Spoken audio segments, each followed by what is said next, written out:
안녕하세요. 김태형 목사입니다. 뚜벅뚜벅 메시지. 오늘은 3일상 강의 23번째. 밀려나는 것이 아닌 물러서는 인생. 사무엘상 12장 1절에서 18절의 말씀 가지고 함께 뚜벅뚜벅 걸어가겠습니다. 사무엘상 11장은 사울의 왕권 확립장이라는 별명을 붙일 수 있습니다. 사울이 왕으로서의 위치를 확고히 하는 장면이다, 이런 뜻이겠죠. 사울이 왕으로서의 위치를 어떻게 확보하게 되었습니까? 지난 시간에 본 것처럼 자기를 반대하고 멸시하는 사람과 다툼과 분쟁을 함으로 왕권을 확립한 것이 아니고 참고 잠잠히 하나님의 때를 기다렸습니다. 그런 상황에서 나하스라는 외적이 침입을 했고 나하스를 물리침으로 사울의 왕권이 확보되었지요. 다시 말해서 사울의 왕권은 다투었기 때문이 아니라 잠시 물러난 후에 하나님이 주신 기회를 활용했기에 될 수 있었습니다. 그러므로 때로는 물러날 줄 아는 자세가 필요합니다. 전진해야 할 때 전진하는 것도 용기 있는 모습이지만 물러나야 할 때 물러나는 것도 용기 있는 모습입니다. 어느 날 뉴턴이 장작을 태우는 난로가에 앉아서 책을 읽고 있었어요. 그런데 시간이 갈수록 난로가 달구어져서 점점 뜨거워지는 겁니다. 그러자 뉴턴은 하인을 불러서 난로가 뜨거우니까 장작불 좀 낮춰달라고 부탁을 하죠. 그러자 하인이 이렇게 말했답니다. 선생님, 의자를 조금만 뒤로 물리세요. 장작불을 낮추는 것과 의자를 뒤로 물리는 것, 어느 것이 더 좋을까요? 경우에 따라 다르지만 때로는 장작불을 낮추려고 하기보다는 자신의 의자를 뒤로 물리려는 생각과 자세도 있어야 합니다. 우리가 생각과 태도를 달리하고 때로 지롭게 뒤로 물러설 줄 알면 의외로 가까운 곳에 문제 해결의 길이 있습니다. 때로 우리가 뒤로 물러서는 것 같지만 멀리 보면은 그것이 바로 전진하는 경우도 있어요. 왜냐하면 하나님은 믿음으로 사는 성도의 길을 반드시 가장 최선의 모습으로 예배해 주실 것이기 때문입니다. 하나님이 하신다는 거죠. 그런 의미에서 인생을 살면서 전진하느냐 물러나느냐 하는 문제보다 더욱 중요한 문제는요, 하나님을 굳게 의지하고 있느냐 하는 것입니다. 그처럼 사울의 왕권이 점차 확립되고 강화되면서 사무엘은 자신의 은퇴 시기가 가까운 것을 깨닫게 되었습니다. 그처럼 사람이 물러날 때를 알고 순수히 물러나는 것, 이것은 위대한 지도자가 되기 위해서 갖춰야 할 특성 중에 하나이지요. 물러나야 할 때 스스로 물러나면 아름답게 물러날 수 있지만 계속 물러나지 않고 있으면 나중에는 밀려나게 될 수 있습니다. 그때 얼마나 사람이 추하게 되는지 몰라요. 반대로 잘 물러날 줄 아는 사람처럼 아름다운 삶은 없지요. 사무엘은 이 사울의 왕권이 점차 강화되자 스스로 은퇴할 것을 결심하고 백성들에게 마지막 고별사를 하게 됩니다. 그 고별사가 나와 있는 부분이 바로 오늘 본문이 있지요. 그래서 사무엘상 12장을 우리는 고별장 이렇게 부르기도 합니다.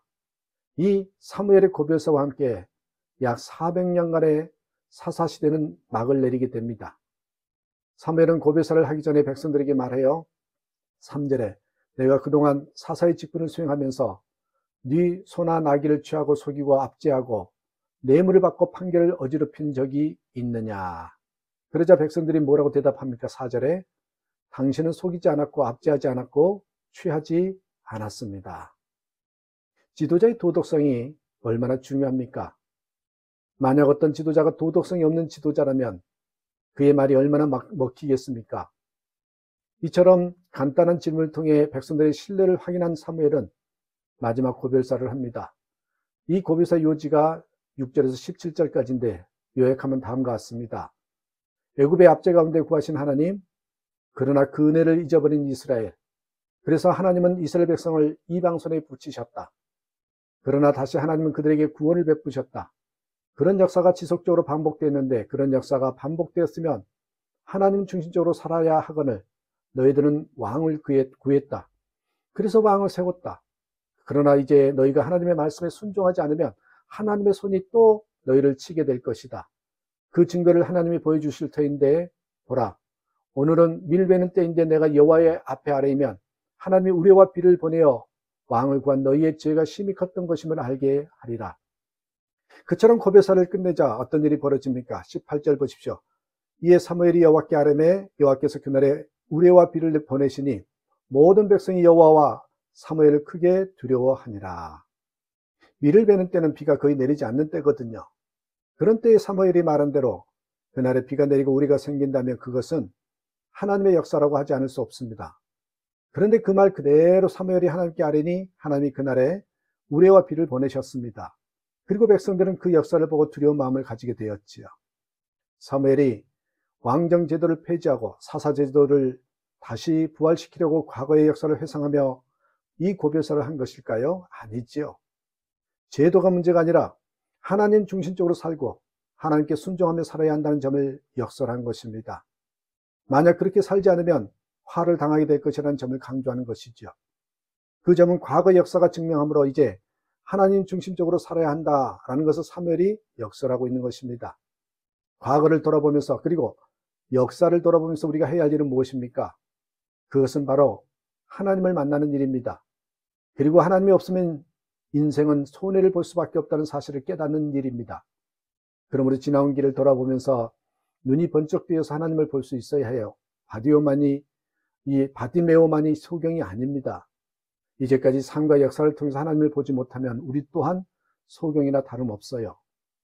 역사를 되돌아보고 과거를 되돌아보면 무엇보다도 우리가 발견해야 될 것이 있습니다. 그건 하나님의 은혜입니다. 지금까지 지내온 것 주의 크신 은혜 때문에 아닙니까?